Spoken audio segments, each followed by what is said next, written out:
حضرت حسین رضی اللہ تعالیٰ عنہ، یہ مختصر کرنے کی کوشش کر رہا ہوں، حضرت حسین رضی اللہ تعالیٰ عنہ حضرت مسلم ابن عقیل اپنے بھتیجے حضرت مسلم ابن عقیل کو تسلی کے لیے بھیجتے ہیں کہ جاؤ تحقیق کر کے آؤ کوفہ کے اندر، وہاں حالات کا جائزہ دو اور بعد میں مجھے خط لکھ کر بتانا کہ وہاں کے لوگوں کی کیا صورتحال ہے۔ تو میرے دوستوں، بات کرنے کا مقصد یہ ہے، جن لوگوں نے حضرت علی کی محبت کے نعرے لگائے، جنہوں نے اہل بیت کے نعرے لگائے، کوفہ کے اندر بیٹھ کے، شام اور عراق کے اندر بیٹھ کے 18,000 خطوط لکھے حضرت حسین کو، آپ یہاں پہ آ جائیں، ہم آپ کے لیے تڑپ رہے ہیں، انہی لوگوں نے آپ کے ساتھ دھوکہ کیا۔ اور آج بھی ایسے ہیں، حضرت علی کی محبت کے اندر ادھر نعرے لگاتے ہیں، اصل میں حضرت علی سے دشمنی ہے، یہ حقیقت کو نہیں بتلاتا۔ تو ان لوگوں نے اہل بیت کے نعرے لگائے، 18,000 خطوط لکھے، حضرت مسلم بن عقیل میرے دوستوں آتے ہیں، حضرت مختار کے گھر کے اندر پڑاؤ ڈالتے ہیں اور روزانہ بیٹھ کے لوگوں کے خطوط لیتے ہیں اور خطوط بھیجتے ہیں، لوگوں کا جائزہ لیتے ہیں، جو بھی آتا ہے آپ کا استقبال کرتا ہے، کیونکہ سامنے وہ دھوکہ دے رہا ہے، جتنے بھی لوگ آتے ہیں سامنے آپ کا استقبال کرتے ہیں۔ بالآخر حضرت مسلم بن عقیل مجبور ہو جاتے ہیں حضرت حسین کو بلانے کے لیے، خط لکھتے ہیں کہ میرا تو خیال یہ ہے کہ آپ یہاں پہ آ جائیں، اور لوگ آپ کی بیعت کرنے کے لیے تیار ہیں، تڑپ رہے ہیں، آپ کو حاکم بنانا چاہتے ہیں۔ اور لوگوں نے بھی یہی تسلی دی کہ یزید نے جو کوفہ کا حاکم نعمان ابن بشیر کو بنایا ہوا ہے، ہم اسے معذور کر کے حضرت حسین کو وہاں کا حاکم بنائیں گے۔ یہ انہوں نے دھوکہ دیا۔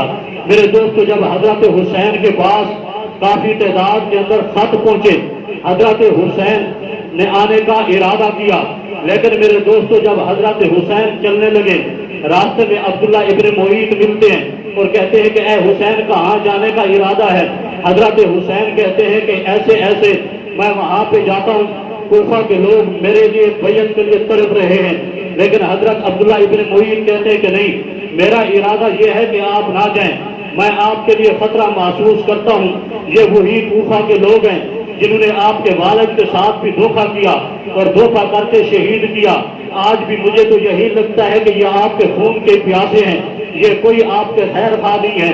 لیکن حضرت حسین نے کہا، میں نے خواب کے اندر دیکھا ہے، اللہ کے نبی نے مجھے ان لوگوں کے ساتھ مقابلہ کرنے کے لیے کہا ہے، اگر وہ میرے ساتھ راضی ہوں گے تو ٹھیک، اگر راضی نہیں ہوں گے تو پھر مقابلے کے لیے ہم بھی تیار ہیں۔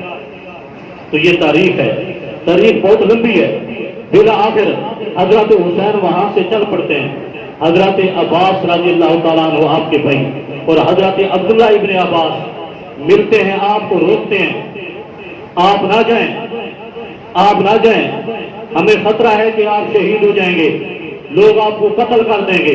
بالآخر حضرت حسین کہتے ہیں کہ نہیں، میں نے جانا ہے۔ راستے میں ایک اور صحابی ملتے ہیں اور کہتے ہیں کہ اگر آپ جانا بھی چاہتے ہیں آپ اپنے جان نثار لے جائیں، لیکن بچوں اور عورتوں کو نہ لے جائیں، ہمیں خطرہ محسوس ہوتا ہے، یہ کوفہ کے لوگ بڑے ظالم لوگ ہیں، یہ آپ کو بھی شہید کریں گے، آپ کے پورے خاندان کو بھی شہید کریں گے، یہ بڑے ظالم لوگ ہیں۔ لیکن حضرت حسین نے کہا کہ نہیں، میں اب جاتا ہوں۔ مسلم بن عقیل وہاں پر موجود ہے، لیکن میرے دوستو حضرت حسین ایک مقام پر پہنچتے ہیں، ایک مقام زیالہ آتا ہے۔ جب وہاں پر پہنچتے ہیں تو ایک آدمی آتا ہے جو حضرت مسلم بن عقیل کی شہادت کی خبر آپ کو سناتا ہے۔ حضرت مسلم بن عقیل شہید کیسے ہوتے ہیں، آپ مختار کے گھر کے اندر موجود ہیں۔ بالآخر جب میرے دوستوں خبر پھیلتی ہے کہ مسلم بن عقیل مختار کے گھر کے اندر موجود ہے، تو حضرت مسلم بن عقیل اس گھر سے میرے دوستوں دوسری جگہ پہ چلے جاتے ہیں، حانی ابن عروہ کے گھر کے اندر رہائش اختیار کرتے ہیں، دروازے پہ بیٹھ جاتے ہیں۔ حانی بن عروہ جب باہر نکلتے ہیں دیکھتے ہیں تو حضرت مسلم بن عقیل وہاں پر بیٹھے ہوئے ہیں۔ حضرت میرے دوستو حانی بن عروہ کہتے ہیں آپ یہاں پر کیوں بیٹھے ہوئے ہیں؟ حضرت مسلم بن عقیل کہتے ہیں میں مسلم بن عقیل ہوں اور مجھے خطرہ ہے، میں آپ کے گھر کے اندر پناہ لینا چاہتا ہوں۔ یہاں کے لوگوں نے 18,000 لوگوں نے بیعت کر کے دھوکہ دیا ہے، خطوط لکھ کے ہمیں یہاں بلوا کے اب ہمیں قتل کرنا چاہتے ہیں۔ ہانی بن عروہ نے پناہ دے دی، ٹھیک ہے آپ میرے گھر کے اندر رہیں۔ حضرت مسلم بن عقیل ہانی بن عروہ کے گھر کے اندر ہی حیث پذیر ہیں۔ پھر آخر ایسا وقت آتا ہے کہ ابن زیاد کوفہ کا حاکم بن جاتا ہے، کوفہ اور بصرہ کا ابن زیاد حاکم مقرر ہو جاتا ہے، اور ابن زیاد آگے اپنے پولیس کے کمانڈر حسین ابن نمیر حر بن یزید کو مقرر کرتا ہے، تعینات کرتا ہے۔ ہانی بن عروہ کے گھر میرے دوستوں کوفہ کا ابن زیاد ایک آدمی بھیجتا ہے، قاصد بھیجتا ہے، اس کو 2,000 یا 3,000 درہم دیتا ہے، اس طریقے سے آپ مخبری کرو، جاسوسی کرو کہ مسلم بن عقیل کہاں پہ ہے تاکہ اس کو گرفتار کر کے قتل کیا جائے۔ میرے دوستو جاسوسی کی جاتی ہے، مخبری کی جاتی ہے، ابن زیاد کا یہ قاصد آتا ہے میرے دوستو ایک دن ہانی بن عروہ کے پاس، اور آ کر جو ہے کہتا ہے کہ وہ آدمی جو بیعت لے رہا ہے وہ کہاں پہ ہے، میں اس کو انعام دینا چاہتا ہوں، اس کو میں 2 یا 3,000 درہم دینا چاہتا ہوں۔ ہانی بن عروہ نے بتلا دیا، پھر آخر ابن زیاد کے قاصد کو پتہ چل گیا کہ یہ آدمی یہاں پر موجود ہے، یہ روزانہ وہاں آتا ہے، مسلم بن عقیل کے ساتھ گفتگو کرتا ہے، کرتے کرتے اس نے ابن زیاد کو بتلا دیا کہ مسلم بن عقیل جس کو تم تلاش کر رہے ہو وہ تو ہانی بن عروہ کے گھر کے اندر موجود ہے۔ پھر آخر ایسا وقت آتا ہے ابن زیاد خود پہنچ جاتا ہے ہانی بن عروہ کے گھر کے اندر اور جا کر دیکھتا ہے کہ مسلم بن عقیل وہاں پر موجود ہے، اور جہاں وہاں پر بیٹھتا ہے گفتگو ہوتی ہے۔ ایک آدمی کہتا ہے کہ اے مسلم بن عقیل آج تو یہ بدبخت تیرے سامنے بیٹھا ہوا ہے، یہی موقع ہے اس کا سر اڑا کے رکھ دے، لیکن یہ مسلم بن عقیل کہتا ہے کہ نہیں، دین مجھے یہ اجازت نہیں دیتا، اسلام مجھے یہ اجازت نہیں دیتا کہ کسی کے گھر کے اندر مہمان ٹھہر کے کسی کو قتل کیا جائے۔ ہانی بن عروہ نے مجھے منع کیا ہے، میں کسی کو قتل نہیں کروں گا، بے شک یہ سامنے بیٹھا ہوا میرا قاتل بھی ہو تب بھی میں اس کو قتل نہیں کروں گا، میرا دین یہی سکھاتا ہے، حسین نے یہی سکھایا ہے، مدینہ کے یونیورسٹی کے طالب علموں نے یہی سکھایا ہے۔ پھر آخر ابن زیاد وہاں سے میرے دوستوں چلا جاتا ہے۔ پھر ایک اور موقع آتا ہے، شریک ابن آور ہانی بن عروہ کے گھر کے اندر قیام پذیر ہوتا ہے، ابن زیاد دوبارہ جاتا ہے، اور ابن زیاد جب دوبارہ جاتا ہے جانے سے پہلے شریک ابن آور حضرت مسلم بن عقیل کو پیغام پہنچاتا ہے آج وہی بدبخت ابن زیاد ظالم آ رہا ہے، آج موقع پا کے اس کو قتل کر دینا، یہی دن ہے، پھر یہ آپ کے سامنے نہیں آ سکے گا۔ میرے دوستو مسلم بن عقیل دوبارہ اسی جگہ پہ موجود ہوتے ہیں، ابن زیاد جاتا ہے وہاں پہ کافی دیر بیٹھا رہتا ہے، اور اسی وقت میرے دوستو مسلم بن اوسجا اشارہ کرتے ہیں یہی بدبخت ہے، ابھی وقت ہے اس کا سر اڑا کے رکھ دے، دوبارہ یہ تیرے ہاتھ کے اندر نہیں آئے گا۔ لیکن مسلم بن عقیل کہتا ہے کہ نہیں، میرا دین یہ نہیں سکھلاتا، میرے نبی نے یہی نہیں سکھایا، میں کسی کے گھر کے اندر کسی مہمان کو قتل نہیں کر سکتا۔ پھر آخر ابن زیاد وہاں سے چلا جاتا ہے، خبر پھیل جاتی ہے، ابن زیاد حکم دیتا ہے اپنے ایک سفیر کو قاصد کو جاؤ ہانی بن عروہ کو بلا کے لے آؤ۔ ہانی بن عروہ کو بلا کے لے آتے ہیں، بلاتے ہیں حضرت میرے دوستو ابن زیاد ظالم بدبخت پوچھتا ہے مسلم بن عقیل کہاں ہے، تیرے گھر کے اندر ایک بندہ موجود ہے۔ ہانی بن عروہ کہتے ہیں کہ نہیں، میرے گھر کے اندر کوئی بندہ نہیں ہے۔ پھر آخر وہ ابن زیاد اپنا قاصد اس کے سامنے کھڑا کرتا ہے، اس سے پوچھو یہ بتلائے گا۔ وہ قاصد کہتا ہے کہ میں تیرے گھر کے اندر کتنی مرتبہ یہاں پہ آیا ہوں، مسلم بن عقیل تیرے گھر کے اندر موجود ہے۔ پھر آخر میرے دوستو وہ بدبخت ابن زیاد حکم دیتا ہے ہانی بن عروہ کو کہ جب مسلم بن عقیل کو وہ فوراً گرفتار کر کے لے آؤ۔ ہانی بن عروہ کہتے ہیں کہ میں تمہارے سامنے اپنے گھر سے تو نکال سکتا ہوں لیکن میں اسے آپ کے حوالے نہیں کر سکتا، میں اپنی آنکھوں کے سامنے اس کو قتل ہوتا ہوا دیکھتا برداشت نہیں کر سکتا۔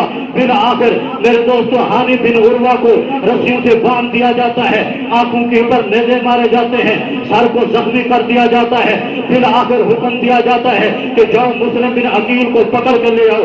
مسلم بن عقیل کو پکڑ کے لے آیا جاتا ہے۔ پھر آخر میرے دوستو ابن زیاد اپنے وزیروں کو حکم دیتا ہے کہ ہانی بن عروہ کو میرے دوستو اس بالا خانہ کی چھت کے اوپر چڑھا کے نیچے گرا دیا جائے۔ ہانی بن عروہ کو چھت پہ کھڑا کر کے نیچے گرا دیا جاتا ہے، آپ بھی شہید ہو جاتے ہیں۔ اس کے بعد حضرت مسلم بن عقیل کو اسی طرح ظلم و تشدد کیا جاتا ہے۔ حضرت مسلم بن عقیل کو بھی میرے دوستو چھت پہ کھڑا کر کے نیچے گرا کے آپ کے ٹکڑے ٹکڑے لاش کے کر دیے جاتے ہیں۔ حضرت مسلم بن عقیل شہید ہو جاتے ہیں۔ حضرت حسین جب مقام زیارت تک پہنچتے ہیں، حضرت مسلم بن عقیل کی شہادت کی خبر پہنچتی ہے، اسی وقت بھی کافی لوگ آپ کے سامنے آتے ہیں اور کہتے ہیں کہ اے حسین آپ وہاں پہ نہ جائیں، ہمیں تو خطرہ محسوس ہوتا ہے، آپ شہید ہو جائیں گے۔ آپ صرف شہید نہیں ہوں گے بلکہ آپ کا خاندان شہید ہو جائے گا، آل رسول خون کے اندر تڑپ جائیں گے، آپ وہاں پہ نہ جائیں۔ لیکن حضرت حسین کہتے ہیں کہ نہیں، میرا مسلم بن عقیل شہید ہو گیا ہے اور ہم یہاں مدینے میں چین سے بیٹھے رہیں، ہم ان کے خون کا بدلہ چکائیں گے۔ مسلم بن عقیل کے قبیلے کے لوگ کہنے لگے اے حسین ہم جائیں گے، مسلم بن عقیل کا بدلہ چکائیں گے اور ہم آپ کے شانہ بشانہ کافروں کے ساتھ لڑیں گے اور ہم میدان کارزار سجانے کے لیے تیار ہیں۔ بالآخر ایک وقت آتا ہے، حضرت حسین پہنچتے ہیں ایک مقام کے اوپر، ادھر جو ہے ابن زیاد اپنے ایک فوجی سپہ سالار اور ابن یزید کو حکم دیتا ہے، 1000 فوج کا لشکر لے کر وہ پہنچ جاتا ہے مقابلے کے لیے۔ دوپہر کا وقت ہوتا ہے اور حضرت حسین رضی اللہ تعالی عنہ ان کے سامنے حر بن یزید آتا ہے اور حر ابن یزید جب سامنے آتا ہے، حضرت حسین کھڑے ہو کے خطبہ دیتے ہیں، اے حر ذرا میری بات غور سے سن، کیا آج تک میں نے کبھی جھوٹ بولا ہے؟ حر کہتا ہے کہ نہیں۔ کیا آج تک میں نے کسی کے اوپر ظلم کیا ہے؟ وہ کہتے ہیں کہ نہیں۔ وہ کہتا ہے کہ کیا حر مجھے بتا میرے نبی جیسا کسی کا نبی ہے؟ حر کہتا ہے کہ نہیں۔ مجھے بتا میری ماں جیسی کسی کی ماں ہے؟ حر کہتا ہے کہ نہیں ہے۔ یہ بتا میرے باپ جیسا کسی کا باپ ہے؟ حر کہتا ہے کہ بالکل نہیں ہے۔ اور وہ کہتا ہے، حسین کہتا ہے اب مجھے بتا میرے نبی نے میری کیا تعریف کی ہے، تاریخ دانوں نے کیا لکھا ہے؟ بالآخر حر یہ کہنے کے اوپر مجبور ہو جاتا ہے، اے حسین تو ٹھیک کہہ رہا ہے، اب میں تیرے ساتھ کٹ تو سکتا ہوں لیکن آپ کو قتل نہیں کر سکتا۔ یہ جو فوجی تھا یہ حضرت حسین کے ساتھ مل گیا اور باقاعدہ یہ اس جنگ کے اندر شہید ہوا۔ اس کے بعد ابن زیاد نے حسین ابن نمیر شمر یہ لوگ بھیجے۔ حسین ابن نمیر تقریباً آتا ہے کہ 3 سے 4000 فوج کا لشکر لے کے آمنے سامنے آ گیا۔ بالآخر کرتے کرتے میدان کربلا پہنچ گئے۔ ظہر کی نماز کا وقت آیا، حضرت حسین نے نماز ادا کی، نماز کے بعد خطبہ دیا، خطبے کے اندر سمجھایا یہ لوگوں دیکھو جو آج تم ہمیں قتل کرنا چاہتے ہو تم دھوکہ باز ہو، تم نے خود ہمیں بلایا ہے۔ فوجی کہنے لگے کہ تمہارے پاس کیا ثبوت ہے؟ حضرت حسین نے وہ تھیلا بھرا ہوا خطوط کا سامنے انڈیل دیا، یہ ثبوت ہے، کافی تعداد کے اندر خطوط لکھے ہوئے تمہارے موجود ہیں، تم نے ہمیں بلایا یہاں پر آؤ، ہم تمہیں امام مانتے ہیں، حاکم مانتے ہیں، تمہارے ہاتھ پہ بیعت کرنے کے لیے تیار ہیں اور آج تم ہمیں قتل کرنا چاہتے ہو، خدا کا خوف کرو۔ لیکن یہ لوگ مکر گئے۔ بالآخر ظلم کی انتہا ہوئی، بڑا عظیم ظلم ہوا، تاریخ کا عظیم ظلم۔ جب رات کا وقت آیا، رات کو حضرت حسین رضی اللہ تعالی عنہ نے اپنے لوگوں کو حکم دیا دست بندی کی جائے، خیمے لگائے جائیں۔ حضرت حسین ساری رات عبادت کرتے ہیں، اپنے رب کے ہاں سر بسجود ہوتے ہیں، تھوڑی سی نیند آتی ہے، اونگ آتی ہے، آپ کی ایک آواز نکلتی ہے، آپ فوراً اٹھ کے بیٹھ جاتے ہیں۔ حضرت زینب پریشان ہو جاتی ہیں، پوچھتے ہیں کہ حسین بھائی بتلا کیا ماجرا ہے، کیا ماجرا ہے؟ حضرت حسین کہتے ہیں میں نے دیکھا ہے، میں نے خواب کے اندر دیکھا ہے، کچھ لوگ ہیں، کچھ لشکر ہے جن کے ساتھ ان کی روحیں، ان کی موتیں چل رہی ہیں، مجھے تو یہ معلوم ہوتا ہے کہ ہماری شہادت قریب ہے۔ اس کے تھوڑی دیر بعد پھر اونگ آتی ہے، پھر نیند آتی ہے، تو تھوڑی دیر کے بعد پھر اٹھ کے بیٹھ جاتے ہیں۔ حضرت زینب پوچھتی ہیں حسین بتا تو صحیح کیا وجہ ہے؟ کیا ماجرا ہے؟ حضرت حسین یہی بتلاتے ہیں کہ میں نے تو یہی دیکھا ہے، یہ دیکھا ہے کہ ہم لشکر کے ساتھ مقابلہ کر رہے ہیں اور ہمارے دامن کے اوپر خون لگا ہوا ہے، مجھے یہی معلوم ہوتا ہے کہ ہماری شہادت قریب ہے۔ جب دوسرا دن آتا ہے 10 محرم الحرام، 10 محرم الحرام، ظہر کے وقت لڑائی شروع ہوتی ہے، عصر کے قریب جا کے یا عصر کے وقت ختم ہوتی ہے، اس وقت لڑائی شروع ہوتی ہے۔ سب سے پہلے ایک بدبخت آتا ہے، حضرت حسین رضی اللہ تعالیٰ عنہ کے شہید ہونے سے پہلے جو سب سے پہلے آدمی شہید ہوا اس کا نام تھا زہیر ابن القیم، اور آل حسین میں سے سب سے پہلے کون شہید ہوا؟ حضرت علی المرتضیٰ کے بیٹے اوسط ابن علی، اس کے بعد حضرت ابو بکر ابن علی، اس کے بعد حضرت عمر ابن علی، اس کے بعد حضرت عثمان ابن علی۔ یہ حقیقت آپ کو نہیں بتلائیں گے۔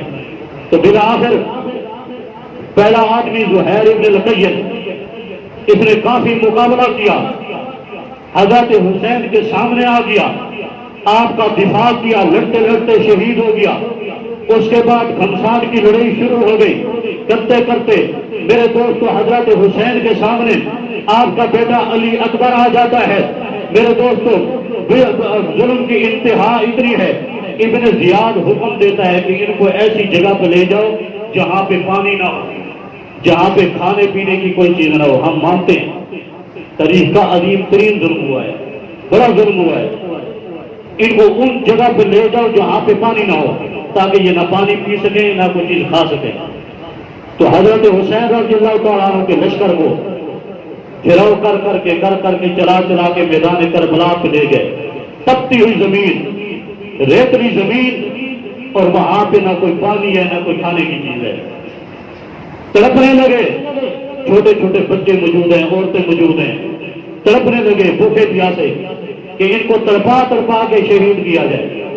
میرے دوست بالآخر عصر کا وقت شروع ہوتا ہے، لڑائی شروع ہو جاتی ہے۔ علی اکبر لڑائی کرتے کرتے کافروں کا مقابلہ کرتے کرتے شہید ہو جاتا ہے۔